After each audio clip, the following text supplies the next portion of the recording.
बिस्मिल्लाहिर्रहमानिर्रहीम। अस्सलाम वालेकुम नादरीन, आप यूट्यूब चैनल देख रहे हैं। मैं इमरान खान हूँ। नादरीन, सरगोदा से आगाज़ कर दिया गया है 9 मई के मामलात में सज़ा सुनाने के हवाले से। सरगोदा की अदालत ने जो सज़ा सुनाई है उसमें 39 अफराद को जो पाकिस्तान तहरीक इंसाफ से उनका ताल्लुक़ है, जिनमें मलक अहमद ख़ान बच्चड़, ये अपोजिशन लीडर हैं पंजाब असम्बली में। इनके अलावा अहमद चट्टा जो सेंट्रल पंजाब के पाकिस्तान तहरीक इंसाफ के सदर, और सेक्रेटरी जनरल बिलाल एजाज, ये इनके ऊपर मुकदमा दर्ज था। इनको भी सज़ाएं दी गई हैं। 10-10 साल की सज़ा सुनाई गई 9 मई के मुकदमात में। और ये जो सज़ा सुनाई गई किस बुनियाद पर सुनाई गई ये मैं आपको बाद में बताता हूँ, लेकिन आपको याद दिलाता हूँ कि एक जज साहब थे यहाँ पे इंसदाद दहशतगर्दी के सरगोदा में, जिन्होंने ये बताया था कि मेरे पे पाकिस्तान की एजेंसियां दबाव डाल रही हैं, लिहाजा उन्हें रोका जाए। उन्होंने जो लाहौर हाई कोर्ट है उसमें भी शिकायत की थी, लेकिन बाद में इस जज साहब को हटा दिया गया वहाँ से और इनकी जगह पे दूसरा जज लाया गया, मोहम्मद नईम शेख गालिबन उनका नाम है। उन्हें लाया गया और उन्हें लगाया गया कि जनाब ये जज जो है वो मर्जी का फैसला देंगे और लिखा लिखाया फैसला पढ़ लेंगे। नॉर्मली पाकिस्तान में यही रूटीन चल रही है और यही चीज़ें हम होती हुई पाकिस्तान में देख रहे हैं। और ये 9 मई का मुकदमा है, इसके अंदर बेशुमार चीज़ें ऐसी हैं जहाँ पे सज़ा बनती नहीं है, लेकिन फिर भी सज़ाएं दी जा रही हैं। जज मोहम्मद अब्बास साहब ने कहा जी मुझ पे दबाव डाला जा रहा है सजाएं देने के लिए। उन्होंने मुख्तलिफ फैसला दिया था, वो जज को ही उठा के बाहर फेंक दिया, अपनी मर्जी का जज लेकर आए। और ये जज लगाया था जस्टिस आलिया नीलम साहिबा ने, जब वो चीफ जस्टिस बनी लाहौर हाई कोर्ट की। और याया अफरीदी साहब ने ये कहा था कि फटाफट फैसले दो 9 मई के, फारिग करो बीच में से। तो फिर दिन रात ट्रायल किया गया, रात गए तक ट्रायल किया गया। सरगोदा और फैसलाबाद के हवाले से पहले भी खबरें आती रही है कि यहाँ पे बहुत तेजी से ट्रायल किया जा रहा है और ऐसा लगता है कि अदालत को बहुत जल्दी है कि कुछ भी करके जल्द अज जल्द सजाएं सुनाई जाएं। तो जल्दी तो अदालत को नहीं होती, जल्दी तो उन्हें होती है जो इस सारे अमल के पीछे होते हैं। बहरहाल ये सजा सुना दी गई है, इसके बाद पाकिस्तान तहरीक इंसाफ का रद्द-ए-अमल आ रहा है। अब अगर रद्द-ए-अमल के अंदर आप देखें तो इंतजार पंजुता साहब कहते हैं कि आज सरगोदा अदालत ने बगैर सबूत के बेगुनाहों को सजा दी है। इस सजा के होने में सुप्रीम कोर्ट की 4 माह में ट्रायल मुकम्मल करने की हदायत का बहुत बड़ा अमल दखल है। सुप्रीम कोर्ट की 4 माह की मुद्दत तयन के बाद जजेस ने दिन रात ये ट्रायल चलाने और किसी कानूनी तकादे का ख्याल ना रखा। ये सजाएं हमेशा हमारे अदालती निज़ाम पर स्याह धब्बे के तौर पर याद रखी जाएंगी।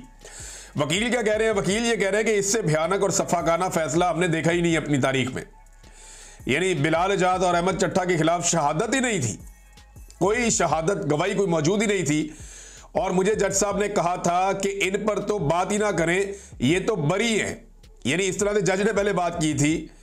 और लेकिन जो लिखा लिखाया फैसला आया इसमें उन्हें भी 10-10 साल की सजा सुना दी गई।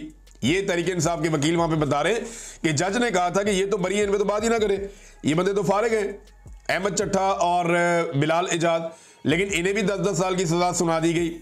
तो अब सजाएं सुनाने के बाद पाकिस्तान तहरीक इंसाफ के MNAs भी फारिग करवाए जाएंगे, MPs भी, और उनकी जगह पे दोबारा इलेक्शन करवा के अपने बंदे लाए जाएंगे। ये जो मिलिट्री एस्टेब्लिशमेंट ने फैसला कर रखा है ना, अगर किसी को आज भी लगता है कि अदालत के जरिए से, कानून के जरिए से, इंसाफ के जरिए से, सिस्टम में रहते हुए बगैर डील के इमरान खान साहब या पाकिस्तान तहरीक इंसाफ इस गर्दाब से निकल आएगी, तो वो भूल का शिकार है। या तो इमरान खान साहब को डील करनी पड़ेगी या फिर अवाम को सड़कों पे फैसला करना पड़ेगा इस निजाम के साथ। या तो इनसे 2-2 हाथ करने पड़ेंगे या इनके सामने हाथ जोड़ने पड़ेंगे। दूसरा कोई ऑप्शन नहीं है कि आप कानून और इंसाफ के जरिए से इस मामले से निकलें, क्योंकि पाकिस्तान की मिलिट्री एस्टेब्लिशमेंट ने यह तय कर रखा है कि उन्होंने हर हाल में कुचलने की अपनी पॉलिसी को जारी रखना है। जमहूरियत गई भाड़ में, इंसाफ गया भाड़ में, वो किसी चीज में नहीं मानते भाई। वो ये कहते हैं कि जैसे हमारा दिल कर रहा है हम उसी तरह निजाम को चलाएंगे। अब तहरीक इंसाफ ने वैसे तो परखचे उड़ा दिए थे 9 मई के मुकदमात के हवाले से। यहाँ पे बहुत सारे लोगों ने बड़े लंबे लंबे थ्रेड्स लिखे हैं और उन्होंने बताया है कि किस तरीके से ये मुकदमा झूठे हैं और अदालत के अंदर कौन कौन सी चीजें साबित हुई। लेकिन इसके बावजूद अदालतें पड़े पड़े फैसले सुनाई जा रही हैं। अदर मशवानी साहब ने, पाकिस्तान तहरीक इंसाफ का जो सोशल मीडिया है, उन्होंने ये मामला उठाया और एक तफसीली पैगाम जारी किया। और सोशल मीडिया का ये पोर्शन है ना नादरीन, ये सुनने वाला, इसको एक दफा आप सुनेंगे तो आपको आइडिया हो जाएगा कि पाकिस्तान तहरीक इंसाफ के खिलाफ 9 मई एक बहाना था। एक्चुअली पाकिस्तान तहरीक इंसाफ और इमरान खान को निशाना बनाना था। सिंपल ये है। और 9 मई के बहाने जिस तरह एक सियासी जमात को कुचला गया है, इसकी माजी में कोई मिसाल नहीं मिलती। अब अगर आप देखें तो 9 मई में कौन सी ऐसी चीज़ें हैं जो, या 9 मई से जुड़े ऐसे कौन से मुकदमात के अंदर पहलू हैं जिनकी बुनियाद पर सजा तो बनती नहीं थी।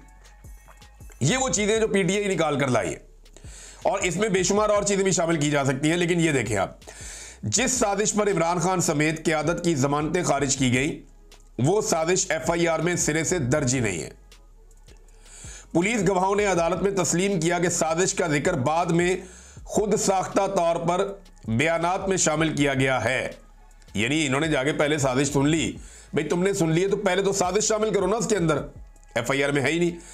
FIR 10 मई की सुबह 3:20 पर दर्ज हुई, जबकि शिकायत 10:30 को मौसूल हुई। यानी 7 घंटे 10 मिनट के बाद, यानी तकरीबन 7 घंटे के बाद दरखास्त आती है, 7 घंटे पहले FIR हो जाती है। ये दुनिया में कभी कहीं आपने सुना है कि दरखास्त बाद में आए और FIR पहले हो जाए?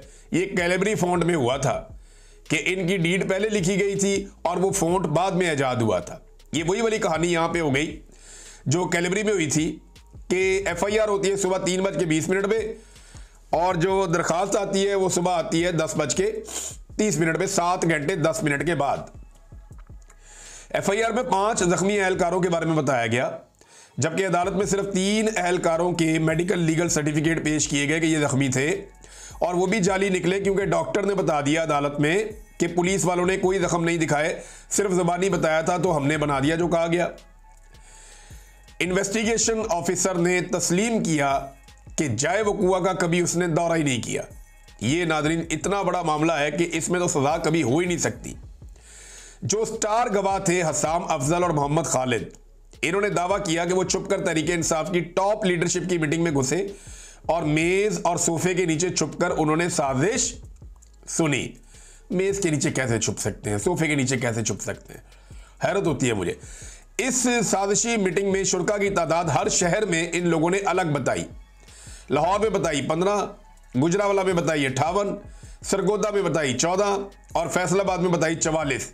यानी हर केस की जमानत के मुताबिक झूठ घड़ा गया। यानी आप अंदाजा करें कि एक ही बयान है, हर जगह जाके बंदों की तादाद बदल जाती है। लाहौर में कोई और है, गुजरावाला में कोई और है, सरगोदा में कोई और है, फैसलाबाद में कोई और है। हर शहर के अंदर जो है वो तादाद ही बदल देते हैं। और वो जो इमरान खान साहब का कमरा है ना, वहाँ 14-15 मैक्सिमम 20 बंदे आ सकते हैं। ये 44 और 58 वाला फिगर कहाँ से आ गया तो समझ से बाहर है। बहरहाल झूठी गवाही और झूठ के पाँव नहीं होते। कोई CDR, audio, video, location data या तस्दीकी गवाह पेश नहीं किया गया। सिर्फ मैंने ये सुना, मैंने वो कहा, इसके ऊपर ये मुकदमा इकट्ठा किया गया। स्टार गवाह से जब पूछा गया कि जमान पार्क के मेन गेट से अंदर तक का फासला कितना है तो उसने जवाब दिया 300 मीटर। उसने लगता है रायबंड देखा हुआ था। जमान पार्क में तो 100 मीटर भी नहीं बनता, मेरे ख्याल में 50 मीटर भी नहीं बनता, शायद 30 मीटर होगा। तो 10 गुना फासला उसने बताया कि जनाब 300 मीटर का फासला है जमान पार्क से लेकर, गेट से लेकर अंदर तक का। इन्वेस्टिगेशन ऑफिसर ने दावा किया कि वाकयात के 30 दिन बाद ग्रीन बेल्ट से उन्होंने डंडे बरामद किए। वो इलाका जो रोजाना कैंट वाले साफ करते हैं, कैंट बोर्ड वाले, वहां से 30 दिन के बाद डंडे बरामद हो रहे हैं। नाज़रीन, FIR जो है वो 400 बंदों के खिलाफ की गई, मगर मुकदमा 14 पर चलाया जा रहा है, ट्रायल 14 के खिलाफ किया जा रहा है। और वजह यह है कि कुचलना है, जो सियासी आवाजें हैं उनको बंद करना है, जो इमरान खान के साथ खड़े हुए उनके साथी, उनको रस्ते से हटाना है। FIR में किसी भी मुलजम की शनाख्ती तफसील दर्ज नहीं है, ना उनका रंग, ना कपड़े, ना शक्ल, कुछ भी नहीं है। पेट्रोल बम के दावे किए गए, मगर कोई भी CCTV फुटेज, ना कोई गवाह और ना ही कोई मौके का नुकसान अभी तक पेश किया गया। बस ये कहा गया कि सुनने में ये आया है। पुलिस की गाड़ियों की तोड़फोड़ का इल्ज़ाम लगा, मगर वो गाड़ियां अदालत में पेश ही नहीं की गई। तीनों गाड़ियों की स्क्रीन पर एक ही साइड पर एक जैसा निशान है, और ये यानी बड़ी अजीब और मशकूक चीज़ें हैं। यानी 3 गाड़ियां जो दिखाई गई कि जनाब ये गाड़ियां टूटी हैं, उनकी तीनों की एक ही बंदे ने लगता है मारा है, एक ही चीज़ से मारा है और एक ही तरफ को मारा है और एक ही जैसा निशान है। अदालत में इंस्पेक्टर मुनीर ने एहराम में आकर वीडियो लिंक पर गवाही दी, मगर हलफ लेने से इनकार कर दिया। जब वकील ने एतराज़ किया तो जज ने उसे जुर्माना कर दिया।